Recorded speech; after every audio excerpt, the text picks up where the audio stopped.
Aloha everyone, King Asa here, and your Annunciation with GrannyDeepSea. Thank you for coming to Earth. Hallelujah. It's going to be a good one. Yes. So, I already made his head spin once. We'll respin his head and spin yours. How do we fix it? Well, we're going to go real quick to what went wrong. Can't fix something unless you know what went wrong. I'm going to do the Lord Buddha thing again. The Four Noble Truths.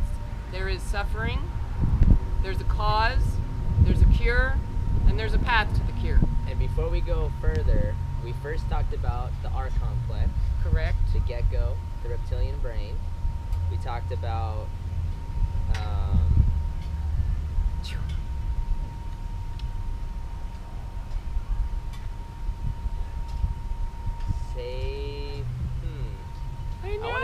I want to say like saving the earth. But that wasn't it. No, it was the art complex, and then we talked about, what else did we talk about? What did we talk about yesterday for an hour?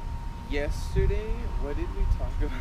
I told you I forget. Is that at the stairs? I told you I forget. Yeah. I forget. The moment the camera goes off, it's like I've been, Angela fied or something. The art complex. Maybe this is like a nice time for like people to like channel in on the live chat. I guess. Maybe this is what's happening. Somebody is tuning like in that we needed to wait. There's like a build-up. I do remember that you took a breath and you meditated. You said hallelujah several times before we started.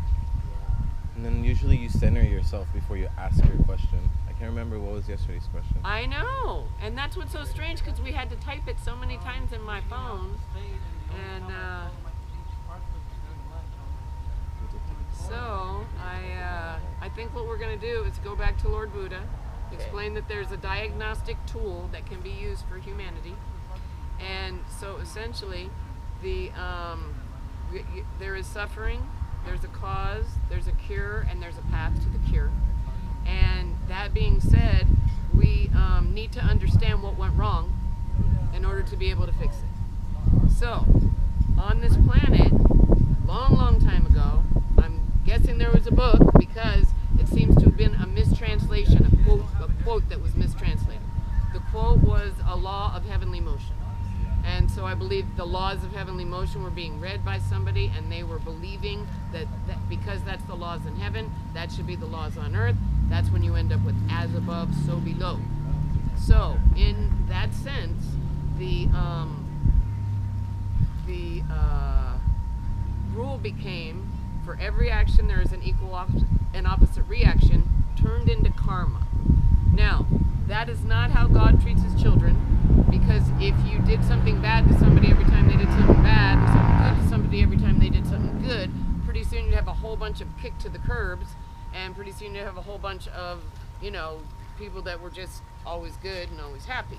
That's not how it works with children. You don't kick your kid to the curb because they were bad, you try and fix it.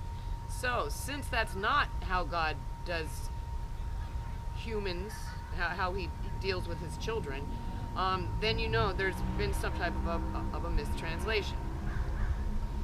As above, so below is not the way it is, and the code of human conduct got destroyed at that time.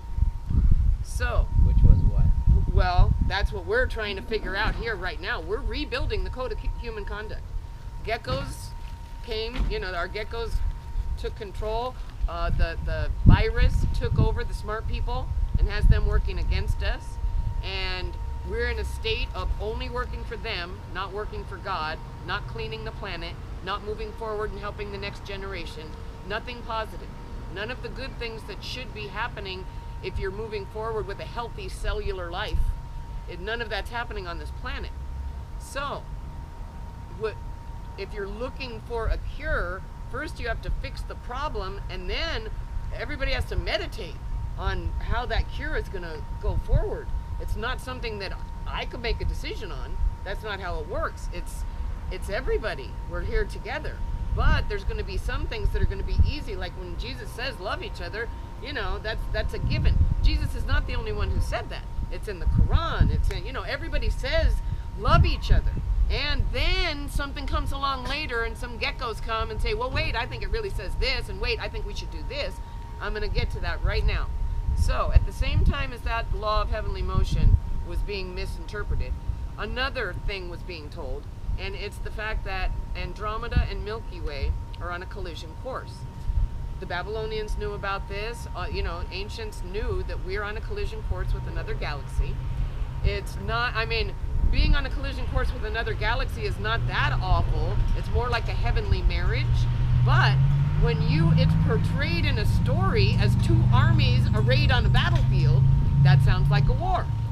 When one of the guys asks God a question and then, subsequently ends up on a planet in a two-armed state, which is what they're talking about, and, what happens after the war? What if somebody gets hurt? What if somebody dies? Oh, they get to come take a human body on a healthy planet until their new body is formed off of a nebula.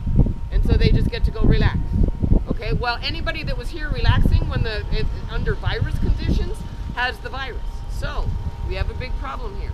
Krishna comes down here to try to tell Arjuna to get back to the war. He says that, get back to the war. That's very hard for us to deal with because now the humans are led to believe that God thinks war is okay. He takes sides in that war against other humans. This is never the case.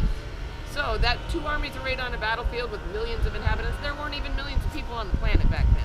So this is not a thing that happened on Earth. It's a thing that hasn't even happened yet in heaven.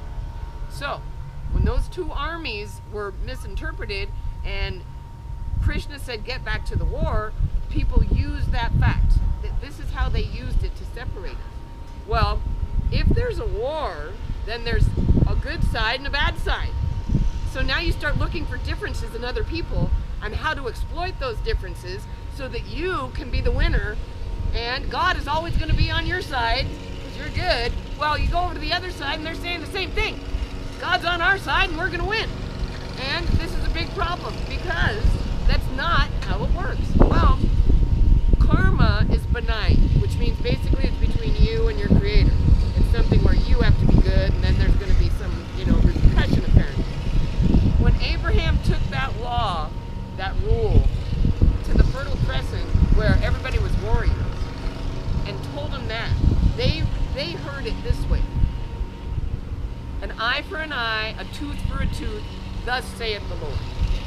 Now that's once again, that's a battle cry now though. We got God on our side and we're going to battle with him. Because you hurt me, I'm going to come back and hurt you, and God says it's okay. God doesn't think that's okay. How do we know? Jesus came. So what did Jesus say to us? He said, you have heard it said, an eye for an eye, a tooth for a tooth. I say, turn the other cheek. Now, when he started talking like that, that's changing the old rules. He was accused of trying to change the law. Well, actually, the law is for every action, there's an equal and opposite reaction. It's a heavenly law of motion, and that remains the same. What Jesus came to do was fix the code of human conduct that got messed up so long ago. So what did he leave us with? Love one another, love yourself, and love God. Love God, to me, the most. I don't know what the I think it's love God, love your neighbor, and yourself. That's it. And that's what you're supposed to do. He did not come down here and give us lists of facts and truths and amazing things. Do you think he did not know about chemical compositions of the soil and how they need to be perfect? He knows. But did he talk about that? No. Why? Because that would have been given information to the virus. He said, okay, love one another, I'll be back. Why? Because a virus has to work itself out of your system. You have to build the immunity. You have to learn about your gecko, which is what we're doing here. We're going to take it back. We're going to heal. That's why we're here, and that's what we're going to do. In this case, the immune system does have to reactivate, but here we are, reactivating. This little group is reactivating the immune system for the planet Earth, looking to see what went wrong, and then determining how to fix it. So much surrounds this one book that so many billions of people on this planet, We're talking about the Bible here. the Bible, Yeah. billions of people go back to that book. Both sons of Abraham that right now are warring with each other, their factions that have grown from them, that he had 2 sons, and I believe they were wonderful brothers at one point, and something happened, but whatever the cause, I'm telling you right now, it's not supposed to be that way. They look for separatism. They look for somebody to fight against. They both believe God is on their side. Everything is panning out just the way the virus wants it to be. Separate, separate, separate. Don't get together. Don't use your strengths. Don't use your differences to come together and build a perfect machine like those Power Rangers. Don't do that, because then the virus is in big trouble. Because that's how God set it up. He made sure that each group is powerful in its own right and brings its piece to the giant puzzle. How can we as human beings and as individuals that want to change this planet for the better, what are some tools and exercises that we can do, like what we're doing here is actually bringing people together? How can we encourage other people and give them tools to bring people together? Okay, bringing together is huge. I think that's how we start to overcome our geckos. When we group together and start to talk about questions of truth, questions of love, this is important. The Bible, very important book. I believe it has tons of important messages, both on the part that we read, the parts that currently are being misinterpreted sometimes, but at least bring up discussion. Very important. There's stuff in the Bible that's hidden. And I want to give you a few facts right now, because I think that is how we should move forward. You're going to be gone for 2 months. Bye, have fun in Panama. God willing, God willing. Oh, you're going to have a great time, and you're going to bring some positive energy there with you, but you're going to be gone, and you're planting a seed right now with this that is going to start to sprout while you're gone, and I can't wait till you get back. But I'm going to tell you some facts. Okay, I was studying ancient inscriptions and ancient languages that have never been translated properly. Grecian Linear A and weird languages like that some people have never heard of. I was very upset that there were untranslated languages. I said, what? You know, what you're telling me you know what happened in history and there's this whole untranslated language? I don't believe you anymore. That's when my doubt was full. My mom took me to the bookstore and said, buy some books. I said, oh, okay. One of the books I picked up was On the Kabbalah and its Symbolism by Gershom Shalom. Okay, these are rabbis from, 1,000 years ago that are writing down their ancient lore that has been passed down from generation to generation from them. And here's the quote that changed my life. In the last days, the Torah will change. Different vowel points will be added, and different spaces will be placed between the letters, and the Torah will read of completely different things. Well, the Torah is the first 5 books of the Bible. I said, what? I had no clue what was going on because I was studying ancient dead languages that hadn't been translated, did not go to the Bible, thought that was all good.